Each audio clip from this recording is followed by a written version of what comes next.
മക്കളെക്കുറിച്ച് ഓരോ മാതാപിതാക്കൾക്കും വലിയ സ്വപ്നങ്ങളും പ്രതീക്ഷയുമുണ്ട്. അവരുടെ പഠനം, ജോലി, ഭാവി ജീവിതം ഇങ്ങനെ കരുതിക്കൂട്ടിയാണ് പലരും കുട്ടികളെ വളർത്തുന്നത്. പ്രത്യേകിച്ച് പെൺകുട്ടികളുടെ കാര്യത്തിൽ വിവാഹം കഴിഞ്ഞാലും അച്ഛന്മാരുടെ ഉള്ളിൽ തീയാണ്. ഭർതൃവീട്ടിൽ അവർ സുരക്ഷിതരായിരിക്കുമോ? മകളുടെ ശബ്ദമൊന്നിടറിയാൽ ആശങ്കയാണ്.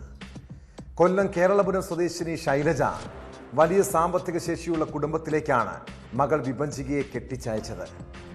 ഒടുവിൽ പൊന്നുമോളുടെ മരണവാർത്തയിൽ നെഞ്ചുപൊട്ടി കരയുന്ന അമ്മ ഹൃദയഭേദകമായ കാഴ്ചയാണ്. ഇൻക്വസ്റ്റ് നടപടികൾ നടന്ന ഷാർജ ഫോറൻസിക് ലാബിന് മുന്നിലും സംസ്കാര ചടങ്ങ് നടന്ന കൊല്ലം കേരളപുരത്തെ വീട്ടിലും വികാരനിർഭരമായ രംഗങ്ങൾ. ഇനി ആ അമ്മയുടെ പോരാട്ടം മകൾക്ക് നീതി കിട്ടാൻ വേണ്ടിയാണ്. വിഭജികയെയും മകളെയും ദുരൂഹ സാഹചര്യത്തിൽ മരിച്ച നിലയിൽ കണ്ടെത്തിയ കേസിൽ എന്താകും പോലീസിന്റെ നീക്കം? വിശദമായി പരിശോധിക്കുകയാണ് പോലീസ് പട്രോൾ. സ്വാഗതം.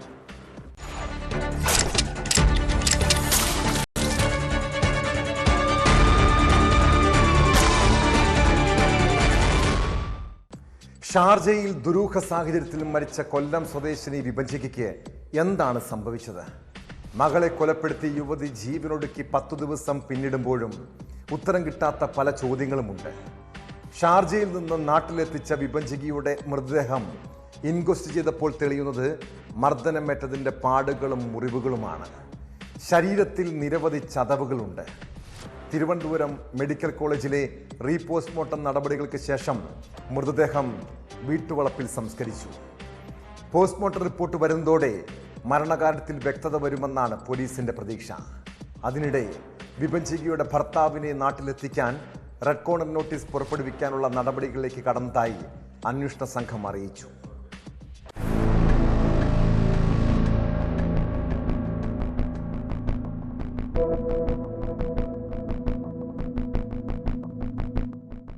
പന്ത്രണ്ട് ദിവസത്തോളം ഷാർജ ഫോറൻസിക് വിഭാഗത്തിൽ സൂക്ഷിച്ച വിഭജികയുടെ മൃതദേഹം എംബാം ചെയ്ത ശേഷമാണ് ഷാർജയിൽ നിന്നും ചൊവ്വാഴ്ച അർദ്ധരാത്രിയോടെ തിരുവനന്തപുരം അന്താരാഷ്ട്ര വിമാനത്താവളത്തിലെത്തിച്ചത്.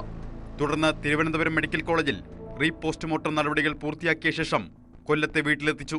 ഷാർജയിലായിരുന്ന അമ്മ ശൈലജ, സഹോദരൻ വിനോദ് എന്നിവരും മറ്റു ബന്ധുക്കളും മൃതദേഹത്തിനൊപ്പം നാട്ടിലെത്തി. പോസ്റ്റ്മോർട്ടത്തിന് മുൻപ് നടത്തിയ ഇൻക്വസ്റ്റ് നടപടിയിലാണ് വിഭജികയുടെ മൃതദേഹത്തിൽ ക്ഷതമേറ്റ പാടുകൾ കണ്ടെത്തിയത്.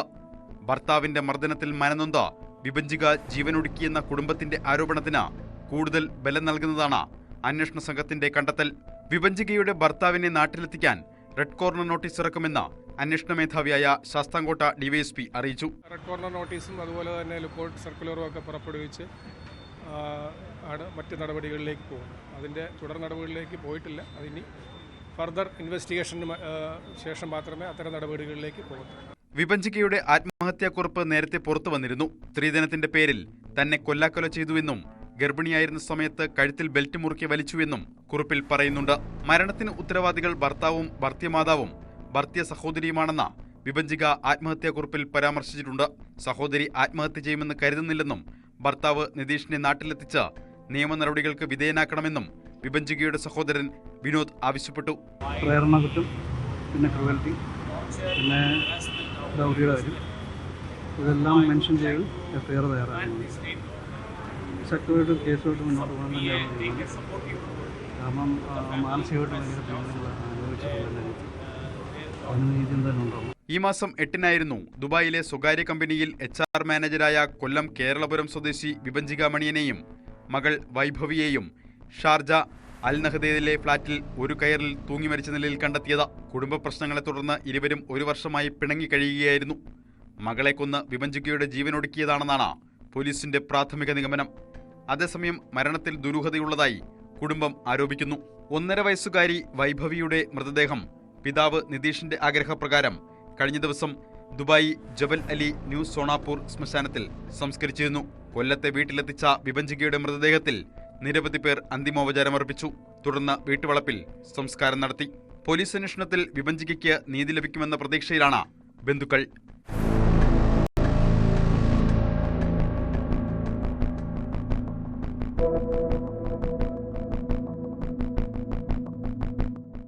ന്യൂസ് 18 തിരുവനന്തപുരം, കൊല്ലം. പല കുടുംബങ്ങളിലെയും കലഹത്തിന് കാരണം അമിത മദ്യപാനമാണ്. മദ്യപിച്ചെത്തി വീട്ടിൽ പ്രശ്നങ്ങൾ ഉണ്ടാക്കുന്നവർ ഉറ്റവരെ പോലും കൊലപ്പെടുത്താൻ മടിക്കില്ല. കൊല്ലം കരിക്കോടുള്ള ഒരു വീട്ടിൽ സംഭവിച്ചതും ഇതാണ്. സഹോദരങ്ങൾ മദ്യപിച്ചെത്തിയാൽ വീട്ടിൽ നിരന്തരം കലഹമുണ്ടാക്കും. മരിച്ച പിതാവിന്റെ ജോലി ഒരാൾക്ക് ലഭിച്ചതിനെ ചൊല്ലി സഹോദരങ്ങൾ തമ്മിൽ കുറേ നാളുകളായി പ്രശ്നങ്ങളുണ്ടായിരുന്നു. ഒടുവിൽ ജ്യേഷ്ഠനെ അനുജൻ കൊലപ്പെടുത്തുന്നതിലാണ് അത് കലാശിച്ചത്. 35-കാരൻ ലിഞ്ചുവിനെ കുത്തിക്കൊന്ന കേസിൽ സഹോദരനെ കണ്ടെത്താൻ പോലീസ് അന്വേഷണം ഊർജിതമാക്കി.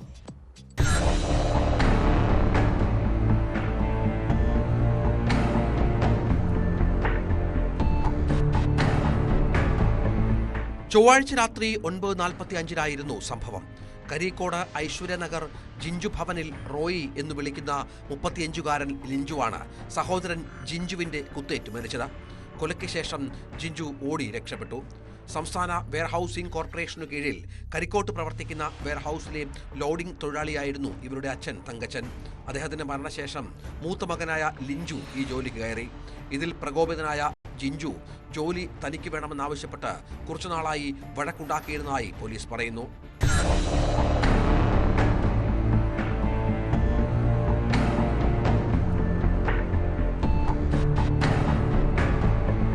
മദ്യപിച്ചെത്തുന്ന സഹോദരങ്ങൾ തമ്മിൽ വഴക്ക് പതിവായിരുന്നു. ചൊവ്വാഴ്ച രാത്രിയും വീടിന് മുന്നിൽ വെച്ച് ഇരുവരും തമ്മിൽ വഴക്കുണ്ടായി. ഇതിനിടെ ജിഞ്ചു കയ്യിൽ കിട്ടിയ കത്തികൊണ്ട് ലിഞ്ചുവിനെ കുത്തി. സാരമായി പരിക്കേറ്റ ഇയാളെ ജില്ലാ ആശുപത്രിയിലേക്ക് കൊണ്ടുപോകുകയാണ് മരണം. ജോലിയുടെ പേരിലുണ്ടായ തർക്കമാണ് ആക്രമണത്തിലും കൊലപാതകത്തിലും കലാശിച്ചത്.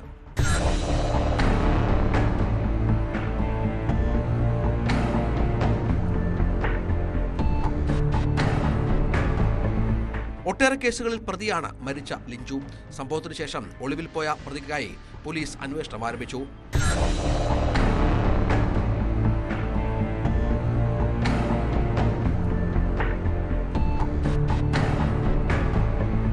ന്യൂസ് 18 കൊട്ടാരക്കര. ഭർത്താവിന്റെ മദ്യപാനവും സംശയരോഗവും കാരണം വീടുകളിൽ കണ്ണീരും വേദനയുമായി കഴിയുന്ന ഒട്ടേറെ സ്ത്രീകളുണ്ട് നമ്മുടെ നാട്ടിൽ. ഇടുക്കി കട്ടപ്പന സ്വദേശിനി മോളമ്മ ഭർത്താവിന്റെ ക്രൂരതകൾ കുറേ നാളുകളായി അനുഭവിക്കാൻ തുടങ്ങിയതാണ്. കഴിഞ്ഞ ദിവസം കുടുംബകലഹത്തിനിടെ സുനിൽകുമാർ ഭാര്യയെ കുത്തി കൊലപ്പെടുത്താൻ ശ്രമിച്ചു.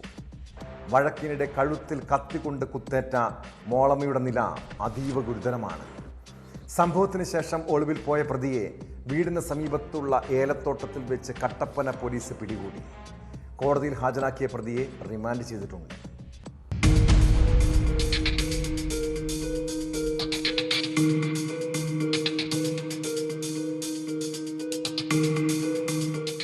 ചൊവ്വാഴ്ച രാത്രി 9-നാണ് സുനിൽകുമാർ ഭാര്യ മോളമ്മയെ കുത്തിയത്.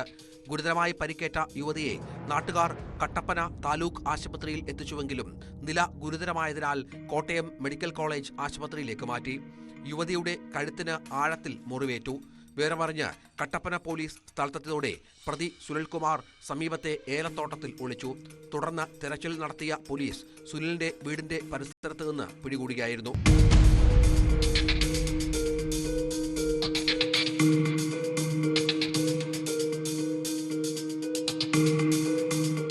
കട്ടപ്പന SHO TC മുരുകനും SI എബി ജോർജും ഉൾപ്പെടുന്ന സംഘമാണ് പുലർച്ചെ 1 മണിയോടെ പ്രതിയെ അറസ്റ്റ് ചെയ്തത്.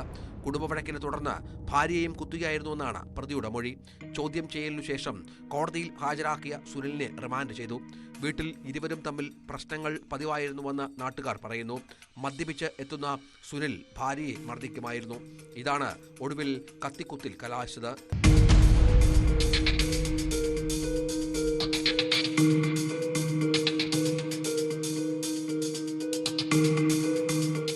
ന്യൂസ് 18 കട്ടപ്പന. ചെറിയ പ്രശ്നങ്ങളിൽ പോലും മനസ്സ് പതറുന്നവരാണ് ഇപ്പോഴത്തെ തലമുറ. വീട്ടിൽ കലഹമുണ്ടായാലും ആരെങ്കിലും വഴക്ക് പറഞ്ഞാലും മാനസികമായി തകർന്നു പോകും. പിന്നെ അങ്ങ് സ്വയം മരിച്ചാലോ എന്ന് പോലും ചിന്തിക്കും.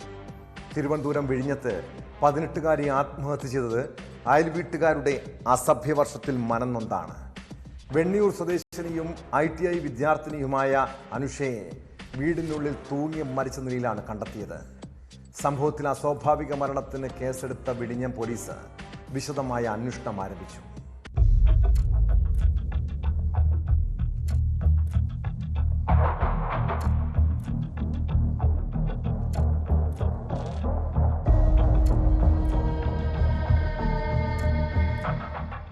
വെണ്ണിയൂർ നെല്ലിവിള നെടിഞ്ഞിൽ കിഴക്കരിക് വീട്ടിൽ അജുവിന്റെയും സുനിതയുടെയും മകൾ അനുഷയെ വീടിന്റെ 2ാം നിലയിലുള്ള മുറിയിലാണ് ഫാനിൽ തൂങ്ങിയ നിലയിൽ കണ്ടത്. ഉടൻ ആശുപത്രിയിലേക്ക് കൊണ്ടുപോയെങ്കിലും ജീവൻ രക്ഷിക്കാനായില്ല. സംഭവ സമയം അജുവിന്റെ പിതാവ് നേശമണി മാത്രമാണ് വീട്ടിലുണ്ടായിരുന്നത്. അയൽവാസിയായ സ്ത്രീ ഉൾപ്പെടെയുള്ളവർ എത്തി അനുഷയെ അസഭ്യം പറഞ്ഞതിലുള്ള മനോവിഷമത്തിലാണ് ആത്മഹത്യ ചെയ്തതെന്ന് കാട്ടി പിതാവ് വിഴിഞ്ഞം പോലീസിൽ പരാതി നൽകി.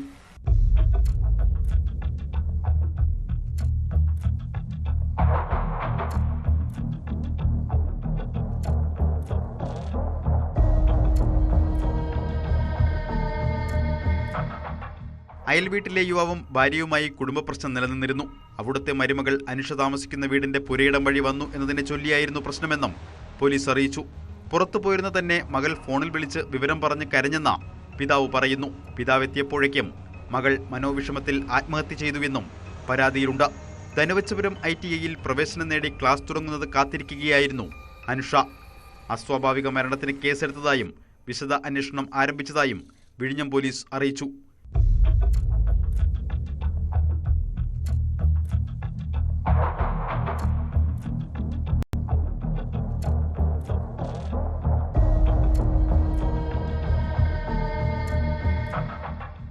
ന്യൂസ് 18 നെയ്യാറ്റിൻകര. ഇടുക്കി തോപ്രാംകുടിയിലെ ഷിജി എന്ന വീട്ടമ്മയുടെ ദുരൂഹമരണം പല സംശയങ്ങളിലേക്കും വിരൽ ചൂണ്ടുന്നതാണ്.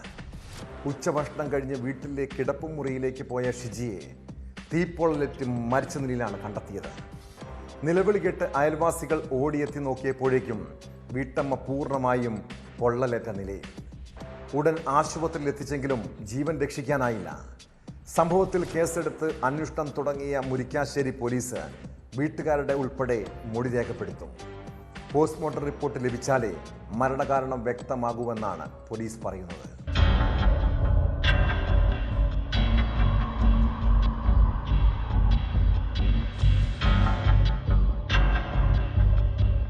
ഇടുക്കി തോപ്രാംകുടിയിലെ വ്യാപാരിയായ പുത്തേട്ട് ഷാജിയുടെ ഭാര്യ ഷിജിയാണ് പൊള്ളലേറ്റ് മരിച്ചത്.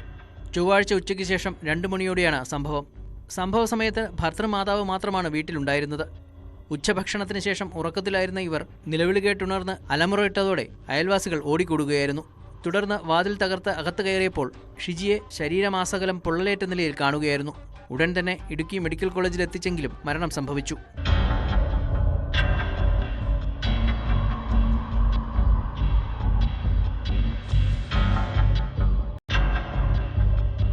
തോപ്രാംകുടി മെർച്ചന്റ് അസോസിയേഷൻ വനിതാ വിഭാഗം സെക്രട്ടറിയാണ് മരിച്ച ഷിജി.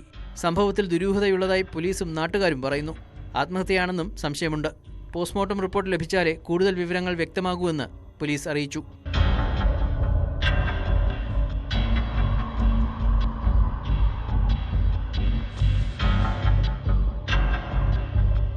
ന്യൂസ് 18 ഇടുക്കി. നഴ്സിംഗ് പഠനശേഷം വിദേശത്ത് ജോലി, അതിന് പ്രവൃത്തി പരിചയം ആവശ്യമാണ്. അങ്ങനെയാണ് കോതമംഗല സ്വദേശിനി അമീന മലപ്പുറം കുറ്റിപ്പുറത്തെ അമാന ആശുപത്രിയിൽ നഴ്സായി ജോലിയിൽ പ്രവേശിച്ചത്. എന്നാൽ ആ സ്ഥാപനത്തിലെ ജനറൽ മാനേജറുടെ മാനസിക പീഡനവും തൊഴിൽ ചൂഷണവും അവളെ മാനസികമായി തളർത്തി. 2 വർഷത്തോളം ജോലി ചെയ്തിട്ടും പ്രവൃത്തി പരിചയ സർട്ടിഫിക്കറ്റ് നൽകാൻ അയാൾ തയ്യാറായില്ല. യുവതിയുടെ ആത്മഹത്യക്ക് പിന്നാലെയാണ് ജനറൽ മാനേജർ അബ്ദുറഹ്മാന്റെ ക്രൂരതകൾ പുറം ലോകമറിഞ്ഞത്. സംഭവത്തിൽ കേസെടുത്തതിനെ തുടർന്ന് ഒളിവിൽ പോയ അബ്ദുറഹ്മാനെ കുറ്റിപ്പുറം പോലീസ് അറസ്റ്റ് ചെയ്തു. ആശുപത്രിയുടെ മുകൾ നിലയിലെ ഹോസ്റ്റൽ മുറിയിൽ വെച്ച് അമിതമായി മരുന്നുകൾ കഴിച്ച് 2 ആഴ്ച മുൻപാണ് അമീന ജീവനൊടുക്കിയത്.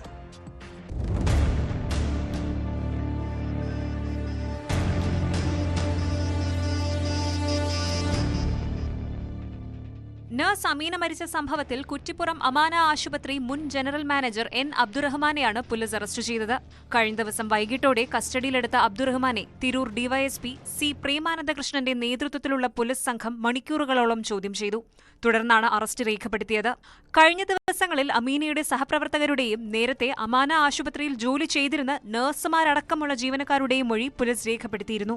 അമീനയുടെ മാതാപിതാക്കളുടെയും സഹോദരിയുടെയും മൊഴികൾ കോതമംഗലം പല്ലാരിമംഗലത്തെ വീട്ടിലെത്തിയും രേഖപ്പെടുത്തി. കേസിൽ നിർണായക വിവരങ്ങൾ അടങ്ങുന്ന മൊഴികളാണ് പോലീസിന് കുടുംബം നൽകിയത്.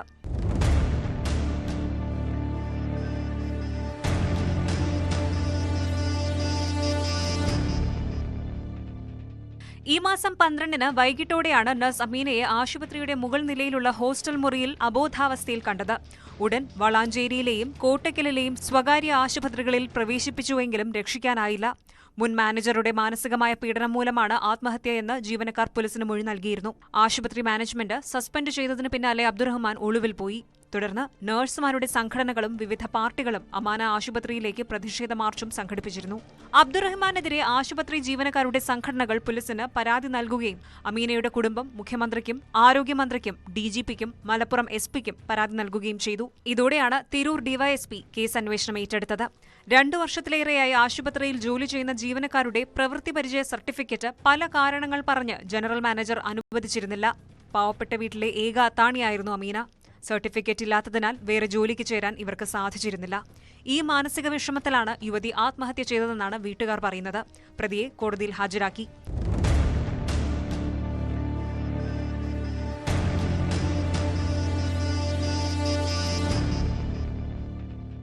ന്യൂസ് 18 തിരൂർ.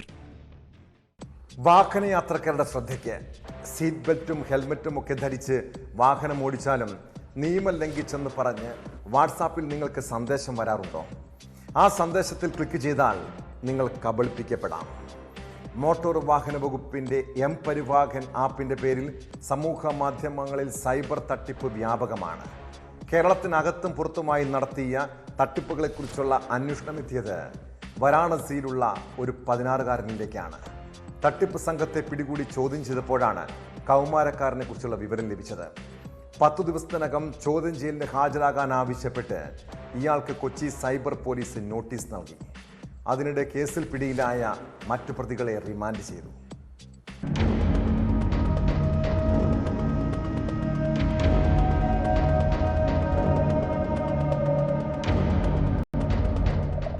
നിങ്ങളുടെ വാഹനത്തിന് പിഴയൊടുക്കാനുണ്ടെന്ന സന്ദേശം, അതിലൊരു ക്ലിക്ക്. ഇതോടെ നഷ്ടപ്പെടുന്നത് മുഴുവൻ സമ്പാദ്യവും. വാരാണസി സ്വദേശിയായ ഒരു 16-കാരനാണ് പരിവാഹൻ ആപ്പ് തട്ടിപ്പിന്റെ മാസ്റ്റർ ബ്രെയിൻ. ഇയാളാണ് APK ഫയൽ ഉണ്ടാക്കുകയും തട്ടിപ്പിന് കളമൊരുക്കുകയും ചെയ്തത്. വാഹന ഉടമകളുടെ രജിസ്ട്രേഷൻ നമ്പറും ഫോൺ നമ്പറും അടക്കമുള്ള വിവരങ്ങൾ പരിവാഹനിൽ നിന്ന് ചോർത്തുന്നതാണ് രീതി. ഇതുപയോഗിച്ച് ഗതാഗത നിയമം ലംഘിച്ചതിന് പിഴയടയ്ക്കണമെന്ന് കാട്ടി ചെല്ലാൻ നമ്പറും വാഹനത്തിന്റെ രജിസ്ട്രേഷൻ വിവരങ്ങളും അടക്കം വാട്സാപ്പിൽ വാഹന ഉടമകൾക്ക് സന്ദേശം അയക്കും. മോട്ടോർ വാഹന വകുപ്പിന്റേതെന്ന പേരിലാണ് സന്ദേശം ലഭിക്കുക. പിഴയടയ്ക്കാനായി ഒരു ലിങ്കും ഉണ്ടാകും. ആ ലിങ്കിൽ ക്ലിക്ക് ചെയ്യുമ്പോൾ എത്തുക പരിവാഹൻ ആപ്പിന്റെ അതേ മാതൃകയിലുള്ള തട്ടിപ്പ് സംഘത്തിന്റെ വ്യാജ ആപ്പിലേക്കാണ്. ആപ്ലിക്കേഷൻ ഇൻസ്റ്റാൾ ചെയ്യുന്നതോടെ മൊബൈൽ ഫോൺ ഹാക്ക് ചെയ്യപ്പെടുകയും പിന്നീട് ഇതുവഴി ഓൺലൈനായി പണം തട്ടുകയും ചെയ്യും. തട്ടിപ്പിന്റെ മുഖ്യ ആസൂത്രകനായ 16-കാരനോട് 10 ദിവസത്തിനകം കമ്പ്യൂട്ടറും മറ്റു ഉപകരണങ്ങളുമായി മാതാപിതാക്കൾക്കൊപ്പം സൈബർ സ്റ്റേഷനിൽ ഹാജരാകണമെന്ന് ആവശ്യപ്പെട്ട് നോട്ടീസ് നൽകിയിട്ടുണ്ട്. ഹാജരാകാത്ത പക്ഷം ജുവനൈൽ ജസ്റ്റിസ് ബോർഡിന് മുന്നിൽ റിപ്പോർട്ട് നൽകാനാണ് പോലീസിന്റെ നീക്കം.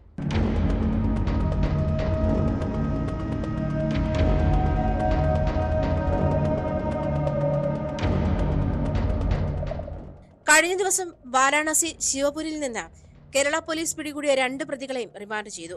പ്രതികളെ കൂടുതൽ ചോദ്യം ചെയ്യേണ്ട സാഹചര്യമുള്ളതിനാൽ പോലീസ് തിങ്കളാഴ്ച കസ്റ്റഡി അപേക്ഷ നൽകും. കേരളത്തിനകത്തും പുറത്തുമായി 100 കണക്കിന് തട്ടിപ്പുകൾ നടന്നതായി കണ്ടെത്തിയതിനെ തുടർന്ന് സിറ്റി പോലീസ് കമ്മീഷണർ പുട്ടവിമലാദിത്യ അന്വേഷണം സൈബർ പോലീസിന് കൈമാറിയിരുന്നു. തുടർന്ന് നടന്ന അന്വേഷണത്തിനൊടുവിലാണ് പ്രതികൾ വാരാണസിയിലാണെന്നും പോലീസ് കണ്ടെത്തിയത്. തുടർന്ന് പ്രത്യേക സംഘം വാരാണസിയിലെത്തിയാണ് പ്രതികളെ പിടികൂടിയത്. തീർത്തും നിസ്സഹകരണമാണ് UP പോലീസിന്റെ ഭാഗത്തു നിന്നും ഉണ്ടായത്. പ്രതികളുടെ പക്കൽ നിന്ന് 2 മാസങ്ങളായി ശേഖരിച്ച 2700ഓളം വാഹനങ്ങളുടെ നമ്പറും ഉടമകളുടെ ഫോൺ നമ്പറും വിവരങ്ങളും കണ്ടെത്തി. കൂടാതെ പരിവാഹൻ ആപ്ലിക്കേഷൻ വഴി പ്രതികൾ ശേഖരിച്ച വിവിധ വ്യക്തികളുടെ UPI പിൻ നമ്പർ ഉൾപ്പെടെയുള്ള വിവരങ്ങളും കണ്ടെത്തിയിട്ടുണ്ട്. ഹണി ട്രാപ്പ്, KYC അപ്ഡേഷൻ തുടങ്ങിയ തട്ടിപ്പുകൾ നടത്തുന്നതിനുള്ള വിവിധ ആപ്ലിക്കേഷനുകളും കണ്ടെത്തിയിട്ടുണ്ട്.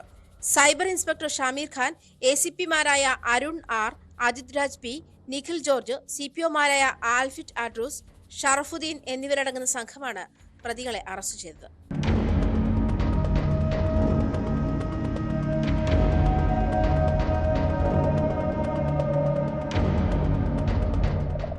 ന്യൂസ് 18 കൊച്ചി. തിരുവനന്തപുരം ജവഹർ നഗറിലെ വസ്തുവും ആഡംബര വീടും വ്യാജരേഖയുണ്ടാക്കി ഉടമ അറിയാതെ മറിച്ചുവിറ്റ കേസിന്റെ അന്വേഷണം നീങ്ങുന്നത് തലസ്ഥാനം കേന്ദ്രീകരിച്ചുള്ള വൻ റാക്കറ്റിലേക്കാണ്. പ്രാദേശിക കോൺഗ്രസ് നേതാവ് അനന്തപുരി മണികണ്ഠനാണ് തട്ടിപ്പിന്റെ മുഖ്യ സൂത്രധാരൻ.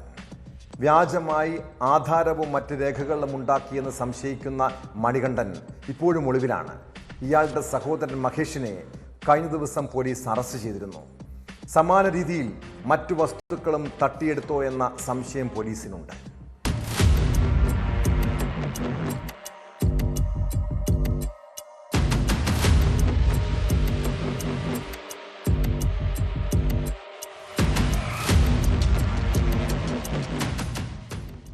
കേസിലെ 5ാം പ്രതിയായ മണക്കാട് സ്വദേശി മഹേഷാണ് ഒടുവിൽ മ്യൂസിയം പോലീസിന്റെ പിടിയിലായത്. വ്യാജമായി ഉണ്ടാക്കിയ ആധാരം ജനറേറ്റ് ചെയ്തിരിക്കുന്നത് ആധാരമെടുത്തുകാരനായ മഹേഷിന്റെ ലൈസൻസ് നമ്പർ ഉപയോഗിച്ചാണെന്ന് കണ്ടെത്തിയിരുന്നു. ആധാരം രജിസ്റ്റർ ചെയ്യണമെങ്കിൽ ഈ സ്റ്റാമ്പ് ജനറേറ്റ് ചെയ്യുകയും ഫീസ് അടയ്ക്കുകയും ചെയ്യണം. മഹേഷിന്റെ യൂസർ ഐഡിയും പാസ്വേഡുമാണ് ഇതിനായി ഉപയോഗിച്ചത്. ഏകദേശം 4.5 കോടിയോളം രൂപ വില വരുന്ന വീടും വസ്തുവുമാണ് വ്യാജരേഖ ഉണ്ടാക്കി തട്ടിയെടുത്തത്.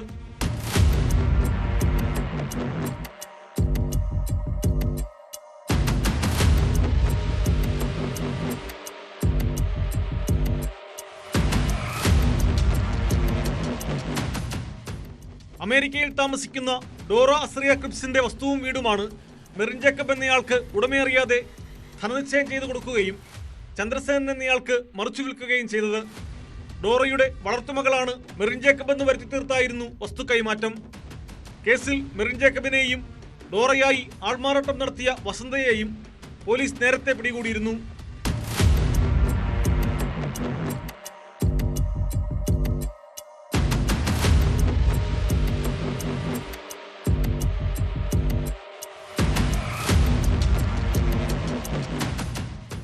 വ്യാജമായി ആധാരവും മറ്റു രേഖകളും ഉണ്ടാക്കിയെന്ന് സംശയിക്കുന്ന പ്രാദേശിക കോൺഗ്രസ് നേതാവ് Ananthapuri Manikandan ഒളിവിലാണ്.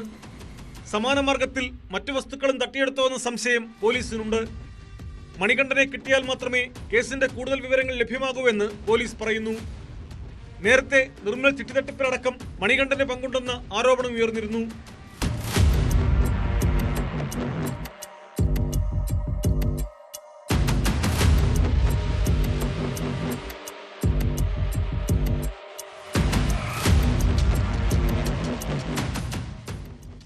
News desk, news 18. കർണാടകയിലെ വിവിധ സ്ഥലങ്ങളിൽ നിന്ന് കഴിഞ്ഞ 3 പതിറ്റാണ്ടുകൾക്കിടെ കാണാതായ യുവതികളെക്കുറിച്ച് അന്വേഷിക്കണം. MBBS വിദ്യാർത്ഥിനിയായിരുന്ന അനന്യ ഭട്ടിനും മലയാളി KJ ജോയ്ക്കും എന്താണ് സംഭവിച്ചതെന്നറിയണം. ധർമ്മസ്ഥലയിലെ കൊലപാതക പരമ്പരയെക്കുറിച്ചുള്ള വെളിപ്പെടുത്തലിൽ സത്യം തേടി അന്വേഷണ സംഘം എത്തുകയാണ്. കർണാടക DGPയുടെ മേൽനോട്ടത്തിൽ 4 മുതിർന്ന IPS ഉദ്യോഗസ്ഥർ ഉൾപ്പെടെ അന്വേഷണ സംഘത്തിലുണ്ട്. ഇതിനിടെ സംഭവം റിപ്പോർട്ട് ചെയ്ത 400ഓളം മാധ്യമങ്ങൾക്ക് വക്കീൽ നോട്ടീസ് ലഭിച്ചു.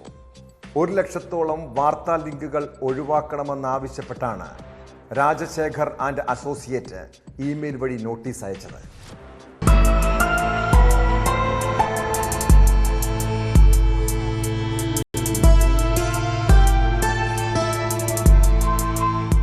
ധർമ്മസ്ഥലയിൽ പ്രായപൂർത്തിയാകാത്ത പെൺകുട്ടികൾ ഉൾപ്പെടെ 100ഓളം പേരെ കുഴിച്ചുമൂടിയെന്ന ശുചീകരണ തൊഴിലാളിയുടെ വെളിപ്പെടുത്തൽ അന്വേഷിക്കാനാണ് പ്രത്യേക സംഘം രൂപീകരിച്ചത്.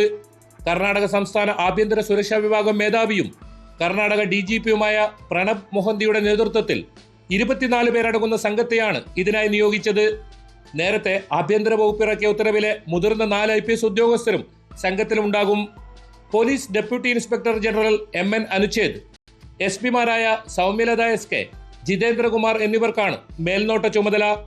സർക്കാർ നിയോഗിച്ച പ്രത്യേക അന്വേഷണ സംഘത്തിലെ 2 ഓഫീസർമാർ പിന്മാറിയേക്കുമെന്ന് അഭ്യൂഹം ഉയർന്നിരുന്നു.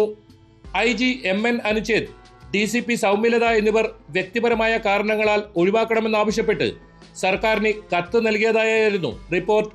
എന്നാൽ പുതുതായി പുറത്തിറക്കിയ വാർത്താക്കുറിപ്പിൽ ഇവരുടെ പേരുകളും ഉൾപ്പെട്ടിട്ടുണ്ട്. കർണാടക സംസ്ഥാന വനിതാ കമ്മീഷൻ സംസ്ഥാന സർക്കാരിന് നൽകിയ റിപ്പോർട്ടിനെ തുടർന്നാണ് വിദഗ്ധ അന്വേഷണത്തിന് പ്രത്യേക അന്വേഷണ സംഘത്തെ നിയോഗിച്ചത്. 2 ദിവസത്തിനകം സംഘം ധർമ്മസ്ഥലയിലെത്തും.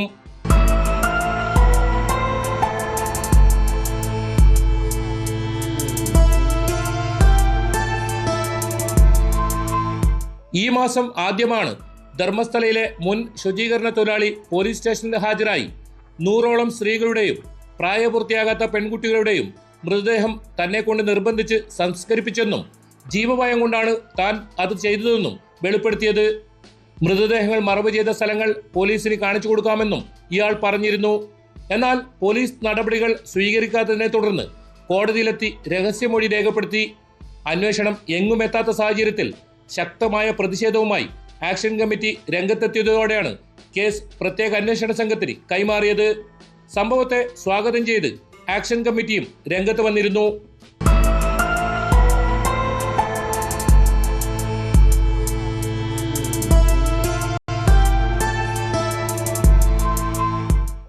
ന്യൂസ് 18 പുറത്തുകൊണ്ടുവന്ന ധർമ്മസ്ഥലയിൽ ഭൂമി തട്ടിയെടുക്കാനായി ഇടുക്കി കട്ടപ്പന സ്വദേശി KJ ജോയിയെ കൊലപ്പെടുത്തിയ സംഭവവും SIT അന്വേഷണ പരിധിയിൽ വരും. 2018 ഏപ്രിൽ 5-നാണ് ജോയിയെ വാഹനമിടിച്ച് കൊന്നത്. മൂടുപത്രി പോലീസ് സ്റ്റേഷൻ പരിധിയിലായിരുന്നു സംഭവം. ഭൂമി കയ്യേറിയ സംഘം ഭീഷണിപ്പെടുത്തിയതിനെ തുടർന്ന് ജോയിയുടെ കുടുംബം ധർമ്മസ്ഥലയിൽ നിന്നും പലായനം ചെയ്തിരുന്നു.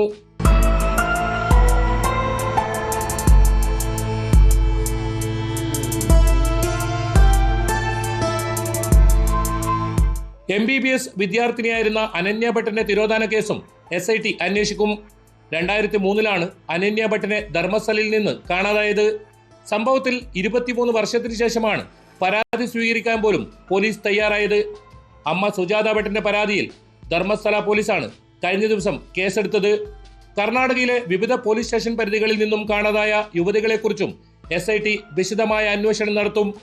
മുൻ ജീവനക്കാരന്റെ വിശദമായ മൊഴി രേഖപ്പെടുത്തുന്ന സംഘം മൃതദേഹങ്ങൾ കുഴിച്ചുമൂടിയെന്ന് പറയപ്പെടുന്ന സ്ഥലത്തെ മണ്ണ് മാറ്റിയുള്ള പരിശോധനയും വൈകാതെ നടത്തും.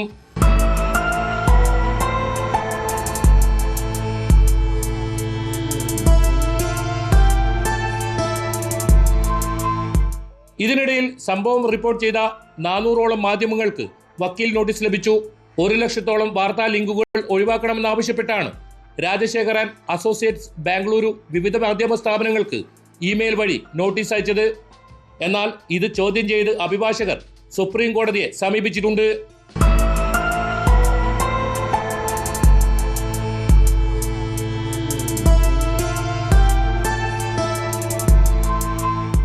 KV Baiju, news 18, Dharmasthala. യമനിലെ ജയിലിൽ വധശിക്ഷയ്ക്ക് വിധിക്കപ്പെട്ട് കഴിയുന്ന നിമിഷപ്രിയയുടെ മോചന കാര്യത്തിൽ ഇനി ആരാണ് ഇടപെടേണ്ടത്? കുടുംബത്തെ അനുനയിപ്പിക്കാതെ എങ്ങനെ പ്രശ്നപരിഹാരം സാധ്യമാകും? കുടുംബത്തിൻ്റെ അനുവാദമില്ലാതെയാണ് ചർച്ചകൾ നടന്നതെന്ന് കൊല്ലപ്പെട്ട തലാലിൻ്റെ സഹോദരൻ പറയുന്നു. കാന്തപുരം AP അബൂബക്കർ മുസ്ലിയാരോ അദ്ദേഹവുമായി അടുപ്പമുള്ളവരോ കുടുംബവുമായി ബന്ധപ്പെട്ടിട്ടില്ലെന്നാണ് ഫേസ്ബുക്ക് കുറിപ്പിലെ വാദം. അതേസമയം നിമിഷപ്രിയയുടെ മോചനത്തിനുള്ള ചർച്ചകൾക്കായി മധ്യസ്ഥ സംഘത്തെ യമനിലേക്ക് അയക്കണമെന്നാവശ്യപ്പെട്ട് save Nimisha Priya international action council കേന്ദ്ര സർക്കാരിന് നിവേദനം നൽകി.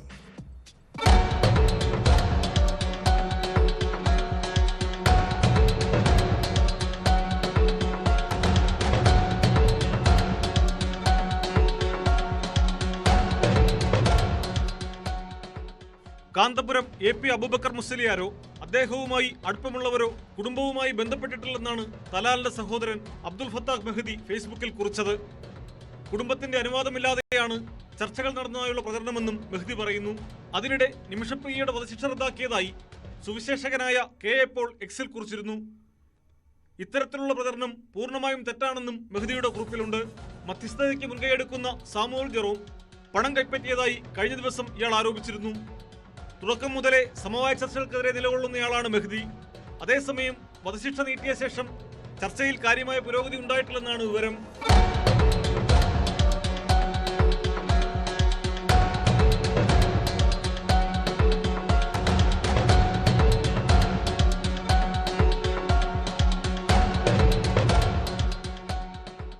ചർച്ചയ്ക്കായി മധ്യസ്ഥ സംഘത്തെ യമനിലേക്ക് അയക്കണമെന്നാവശ്യപ്പെട്ട് save Nimisha Priya international action council കേന്ദ്ര സർക്കാരിന് നിവേദനം നൽകി. യമനിലേക്ക് പ്രതിനിധി സംഘത്തെ അയക്കണമെന്ന് സുപ്രീം കോടതി കഴിഞ്ഞ ദിവസം ഉത്തരവിട്ടിരുന്നു. എന്നാൽ പ്രത്യേക സംഘത്തെ നിയോഗിക്കുന്നത് സമഗ്ര സുരക്ഷാ വിലയിരുത്തലിന് ശേഷം മാത്രമായിരിക്കുമെന്നാണ് സൂചന. തുടർ പ്രവർത്തനങ്ങൾക്ക് കേന്ദ്ര സർക്കാരിന്റെ പിന്തുണ വേണമെന്ന് കാന്തപുരം AP അബൂബക്കർ മുസ്ലിയാരും ആവശ്യപ്പെട്ടിട്ടുണ്ട്.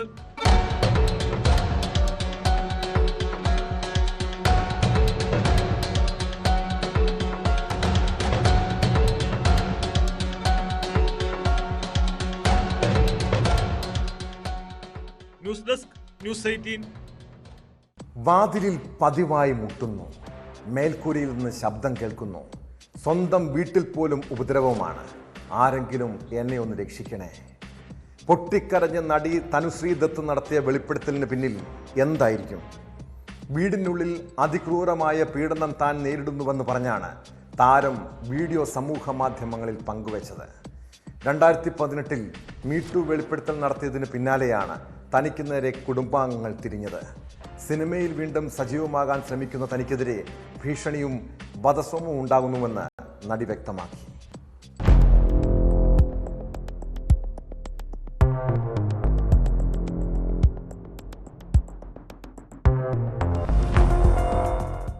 സ്വന്തം വീട്ടിൽ കടുത്ത ഉപദ്രവം നേരിടുന്നു എന്ന ആരോപണവുമായാണ് നടി തനുശ്രീ ദത്ത സോഷ്യൽ മീഡിയയിൽ രംഗത്തെത്തിയത്.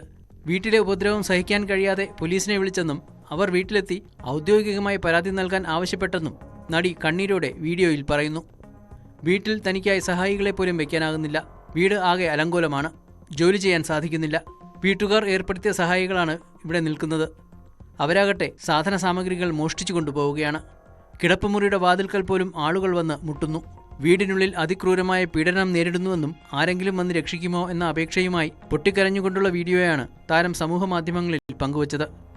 2018 മീടു വെളിപ്പെടുത്തൽ നടത്തിയതിന് പിന്നാലെയാണ് കുടുംബാംഗങ്ങൾ തിരിഞ്ഞത്.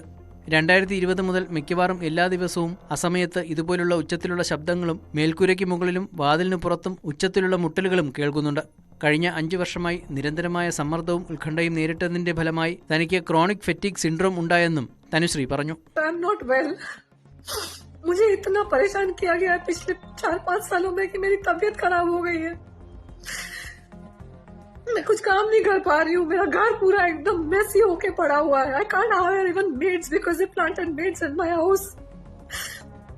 And I had such a bad experience with maids coming in and stealing and doing all kinds of things. I have to do all my work. Horn okay please എന്ന ചിത്രത്തിലെ ഗാനരംഗം ചിത്രീകരിക്കുന്നതിനിടെ നടൻ നാനാ പട്ടേക്കർ മോശമായി പെരുമാറിയെന്നായിരുന്നു 2018 തനുശ്രീയുടെ വെളിപ്പെടുത്തൽ. നാനാ പട്ടേക്കർ ആരോപണം നിഷേധിക്കുകയും ചെയ്തിരുന്നു. നാനാ പട്ടേക്കർക്ക് പുറമെ കൊറിയോഗ്രാഫർ ഗണേഷ് ആചാര്യ, നിർമ്മാതാവ് സമീർ സിദ്ദിഖി, സംവിധായകൻ രാകേഷ് സാരംഗ് എന്നിവരെ നുണപരിശോധനയ്ക്കും ബ്രെയിൻ മാപ്പിങ്ങിനും വിധേയരാക്കണമെന്നും സത്യം പുറത്തുവരും എന്നുമായിരുന്നു തനുശ്രീയുടെ അഭിഭാഷകൻ ഓഷിവാര പോലീസ് സ്റ്റേഷനിൽ നൽകിയ പരാതിയിൽ ആവശ്യപ്പെട്ടിരുന്നത്. ഈ സംഭവത്തിന് ശേഷം സിനിമയിൽ വീണ്ടും സജീവമാകാൻ ശ്രമിക്കുന്ന തനിക്കെതിരെ ഭീഷണിയും വധശ്രമവും ഉണ്ടാകുന്നുവെന്നും തനുശ്രീ വെളിപ്പെടുത്തിയിരുന്നു.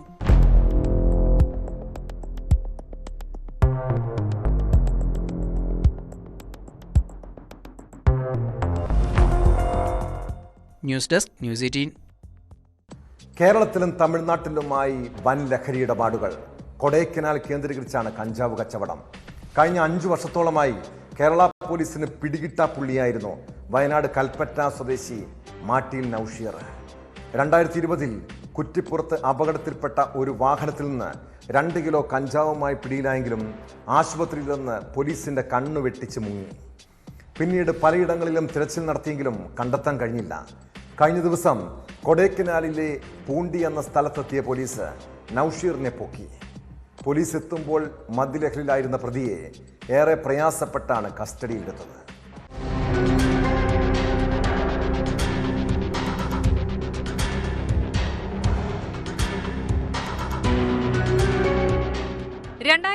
ഡിസംബർ 12 കുറ്റിപ്പുറം ചോലവളവിൽ അപകടത്തിൽപ്പെട്ട ഒരു വാഹനത്തിൽ നിന്ന് 2 കിലോ കഞ്ചാവുമായി നല്ലളം സ്വദേശി സൽമാൻ ഫാരസ്, നൌഷീർ എന്നിവരെ കുറ്റിപ്പുറം പോലീസ് പിടികൂടിയിരുന്നു.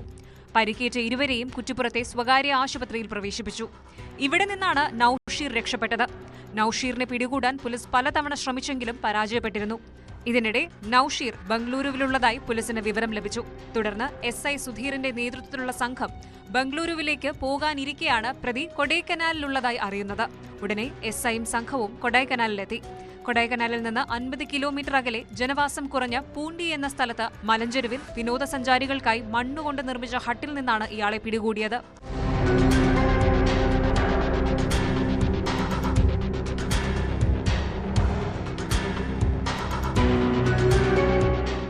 ഹട്ട് വാടകയ്ക്കെടുത്ത് അവിടെ കഞ്ചാവ് വിൽപ്പന നടത്തുകയായിരുന്നു നൌഷീർ. പോലീസ് എത്തുമ്പോൾ നൌഷീർ മദ്യലഹരിയിലായിരുന്നു.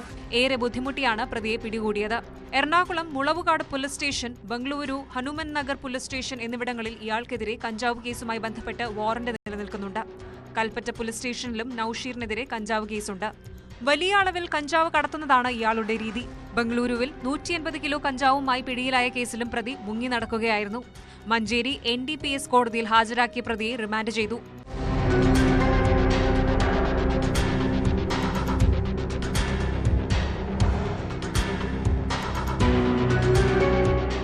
ന്യൂസ് 18 തിരൂർ.